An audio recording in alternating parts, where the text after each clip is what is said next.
Hello everyone, welcome back to another topic from the chapter Human Health and Diseases, that is AIDS, which is also a topic of concern all over the world and quite important from your exam point of view as well. So let us begin with the topic. Since 1981, when AIDS was first discovered, it was spreading through human population around the world. And in the last 25 years, it has been estimated that it has killed 25 million persons all over the world.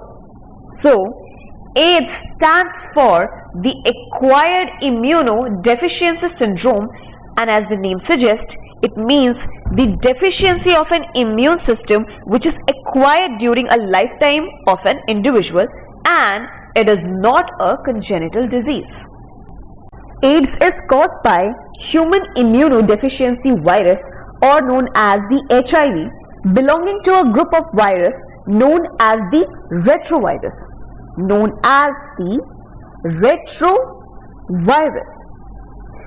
And these retroviruses has an envelope enclosing the RNA genome in it. Yes, they have the RNA genome inside the envelope. Now, talking about its mode of transmission, HIV is generally transmitted through either sexual contact with the infected person, transfusion of contaminated blood and blood products, sharing infected needles in case of the intravenous drug abusers, and from infected mother to her child through placenta. Now the important question arises is how AIDS spread. So, AIDS spread only through the body fluids. It can be either through the blood or through the saliva of an infected person or the semen through the sexual contact. Yes. Now it is also important to note that HIV or AIDS is not spread by physical contact or touch. That's why HIV or AIDS infected persons should not be isolated from family and society for their mental well-being. Do you know that there is an incubation period or the time lag between the infection and appearance of AIDS system? So there is a time lag. I will mark it from a different color, that there is a time lag between the infection and appearance of the AIDS system, and it can vary from months to many years, and years I would say it may vary from 5 to 10 years. Yes. Now what happens is, once the HIV enters inside the body, once the HIV or human immunovirus enters inside the body of a human, yes, so basically it enters in the macrophages. Inside the body, it enters in the macrophages. Now, what are the functions of macrophages inside our body? As we have studied, that these macrophages are involved in the destruction of bacteria or any infectious agents that enter inside our body. So now what happens inside these macrophages is that there is a presence of RNA, which is the genome of virus. As we know that HIV has entered inside the macrophages, and these macrophages now has HIV, which contains RNA, as we have studied, which is the genome of the virus. Now what happens to this RNA? This is the RNA, and we know that RNA is single-stranded. So what happens to this RNA is that there is the replication which is taking place inside the macrophages. R is for replication. Yes. So replication is taking place, and this RNA is now getting converted into DNA, which is double-stranded.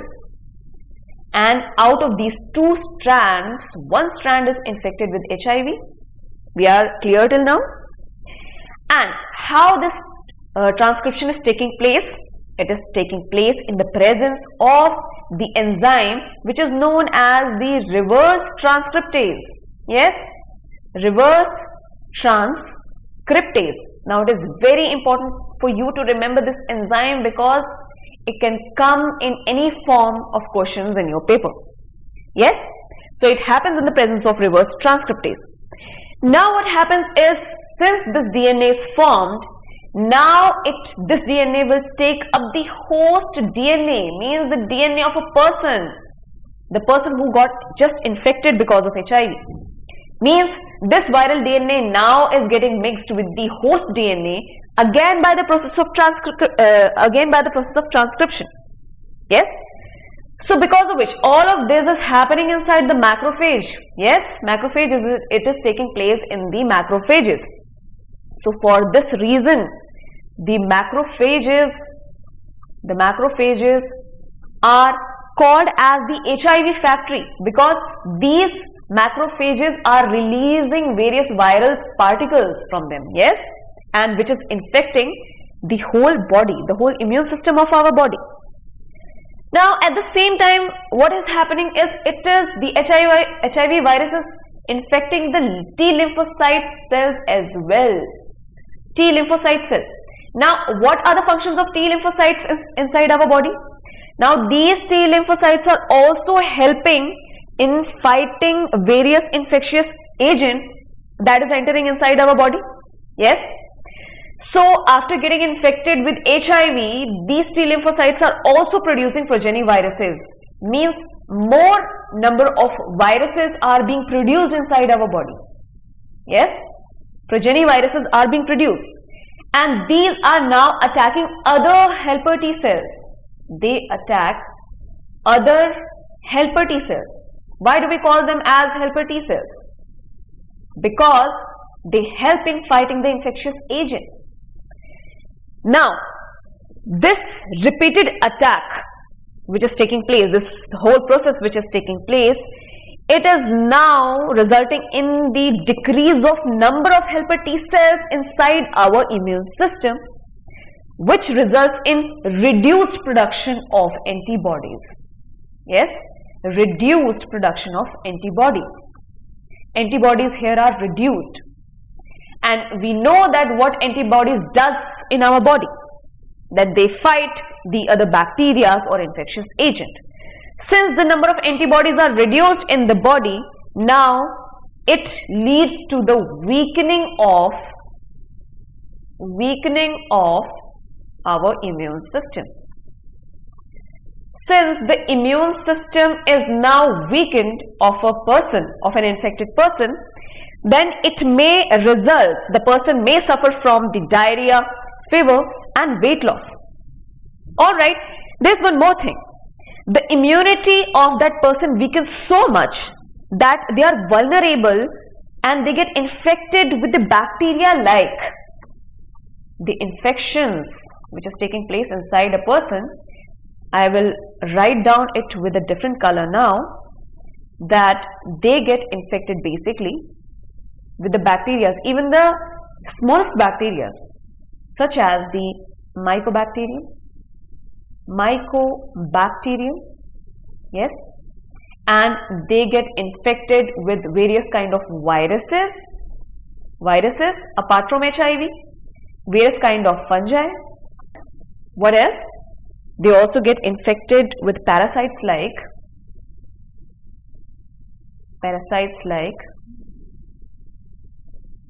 toxoplasma.